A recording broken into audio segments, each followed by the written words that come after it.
Mga dapit nga gikuso-kuso sa kabangis sa bagyo, daghan pang lagyong mga isla ang lisod adtuon aron mahatagan og ayuda. Usa na niini ang Bilang-Bilangan Island nga sakop sa lungsod sa Bien Unido sa Bohol.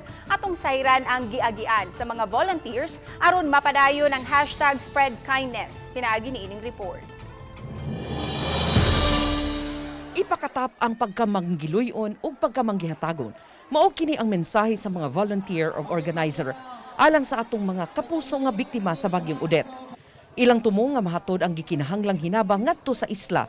Ang mga volunteer gikan sa Tagbilaran City ug Hagna miuban sa Bien Unido LGU aron motabang sa relief distribution. Halos usa ka oras ang biyahe sakay sa bangka aron maabot ang maong isla. Kun hunas gikinahanglan pang mobalhin sa gamay nga sakayan. Gani sa baybayon pa lang maaninag na ang kabangis ni bagyong Odette kay halos wa nay atop ang kabalayan ug ang uban bihapla gyud sa yuta.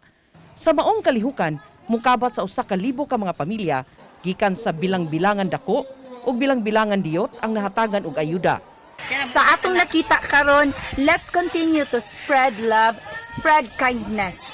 Kay with that, ma-appreciate na sa atong mga katawhan and mo-reflect po na how they treat other people. Tungod kay sila mismo nakatagamtam sa kindness, sa generosity. Nagpasalamat ang mga residente sa hinabang nga ilang nadawat ug naglaom nga balikon pa sila aron matabangag makabangon pa pag-usab. Daghan kayong salamat nga nakarimo sa among isla nga kahatangog hinabang sa mga katawhan. Daghang kayong salamat nga naari gyud sila sa among isla uban mo sir nga nakatabang gyud ako namo. Uban ni Rod Prado, Chelo Valiana, Balitang Bisdak.